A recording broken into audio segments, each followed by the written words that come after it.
Did I sleep on the best romance anime of the summer season for 7 weeks? Oh boy, do you know I did. What an absolute sin. Like, I actually feel dirty. It's honestly going to take a long time to cleanse myself of this, but let's start the process with this video. Summer anime season of 2023 has been an interesting one. A good one for sure, but one with a lot of shows that kind of just fall into that comfy category. Nothing wrong with them all, by the way. There's just not that many that really stand out amongst the crowd, bar Zom 100 personally, but honestly, My Happy Marriage, wow, does this one stand out, and for good reason. My Happy Marriage is a show that does what I absolutely love the most in anime, which is connecting us viewers to its characters, making us feel the emotions they're going through and really getting invested in their ups and downs. I constantly found myself verbally calling out the characters on screen who are doing wrong to our girl Mio, and I honestly don't think I've rooted this hard for a character to find happiness more than I have for Mio.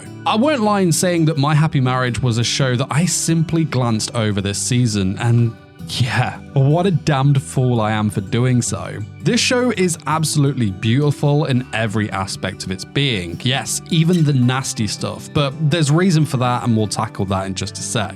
The aesthetic of this show is utterly breathtaking too. It really captures the beauty of 19th century Japan in the Meiji Restoration era. For context, I kept thinking about the Demon Slayer aesthetic, which is set in the Taisho period, spanning from 1912 to 1926, particularly the episode where Tanjiro meets Muzan for the first time in Asakusa. Interestingly, for you history nerds, the Meiji era in which My Happy Marriage is set spans between 1968 and 1912, so it's actually set before Demon Slayer. Obviously, these two are, very different worlds, but I was under the impression that My Happy Marriage was set later as, the tech, buildings, and way of life seemed more advanced, but apparently not. Either way, I just really like these kind of anime that really show off the beauty of historic Japan. Getting a look at things like the lifestyle, architecture, clothing, traditions, and whatnot, and My Happy Marriage gives us many a beautiful scene in which we get to see this emotional story unfold. Not only that, but the characters are all also really well designed, and the animation for the show overall is just really spot on, and for many a different reason. Animation, of course, isn't everything if the story is strong enough to captivate you, as long as it isn't really bad as to cause a distraction, of course. But when both elements of animation and story are top tier, then you're in for a treat of an anime. Oh, and throw in an OST and sound design on the same level too.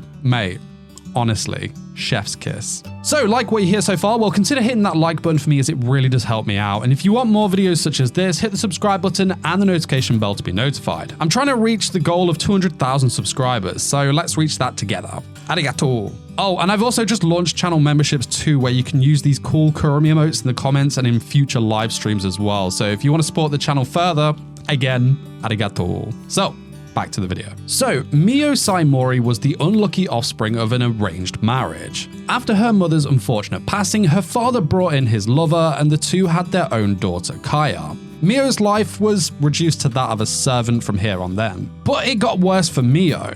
Whereas Kaya inherited the family's psychic powers, Mio lacked them entirely, which made her seem even more unworthy in her father's eyes. Now, after enduring years of being treated like the lowest level of trash, Mio learned to keep her head down, to hide her sorrow and to obey every instruction. So it's to no surprise that she's been set up to marry Kyoka Kudo, who is a military captain believed to be so nasty, so infamously cruel that he's turned down all of his previous fiancés so far.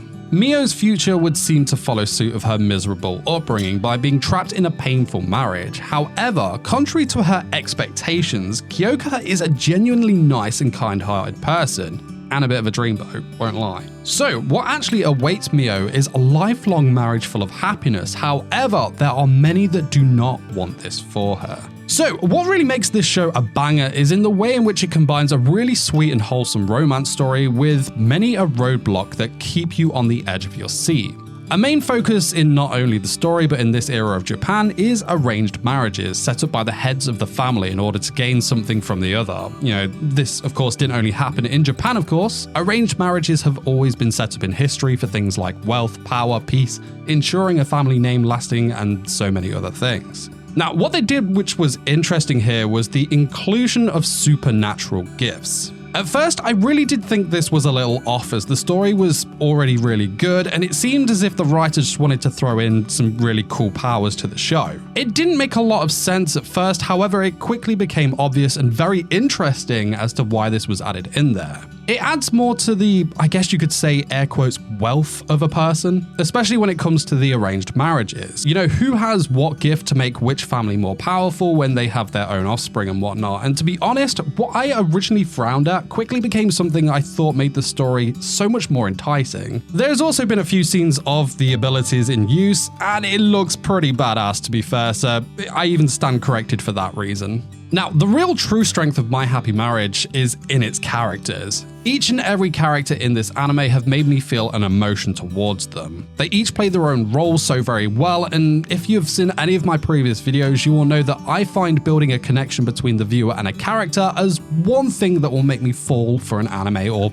any story medium, in fact. Mio is a character that has endured so much pain, and you really feel that. We're told and do see what has and does happen to her, but you really feel it through her character, which is even more brought to life by the amazing voice acting in this anime. Sub and dub, you know, both casts absolutely nailed it. The Saimori family are also wonderfully portrayed as the nasty, god-awful people that they are, particularly Mio's sister Kaya. Many a time I was watching her scheme and how she brutally treats Mio, and I was just like, what a bitch. Like, a good arsehole character really makes you hate them, and the Saimori family just did that. This is what I meant from earlier when I said that even the nasty stuff is done just beautifully in this anime. You watch both the physical and mental torture that Mio faces, and you're either trying to get in the damn screen yourself to help her out, or extremely pumped when you see a character like Kyoka or the Kudo housemaid Yuri step in and help our girl out. There was a particular episode recently that was extremely powerful, in which Mio was going through something extremely harsh at the hands of her stepmother and Kaya, and then like our boy Kyoka shows up, and it honestly made me feel so hype. It's random, but you know that feeling you get in a video game where you finally overcome a really hard boss fight and you just do that like punch in the air, like absolute euphoric moment thing? Well, for me, it felt like that. I don't know if that's just because I've been playing a lot of God of War recently with, you know, like the damn Valkyrie Queen and the Berserker King, but the anime, that moment, it just made me feel like those moments where I overcame them. It was beautiful. Beautiful. So yeah, the actual romance in the story, which is obviously the main focus and one that I've not even touched upon yet, is just so freaking good, man. The dynamic between the two is something truly beautiful. It's not just a romance thing between Mio and Kyoka, but it's a true caring one in which the other not only brings out the best in the other character, but it also makes them grow as a person too, and it's just so damn good to see. I'm not only invested in the relationship between Mio and Kyoka, but I'm invested in them as individual characters and how they make the other so truly happy and how they're going to grow together as a unit, but individually too.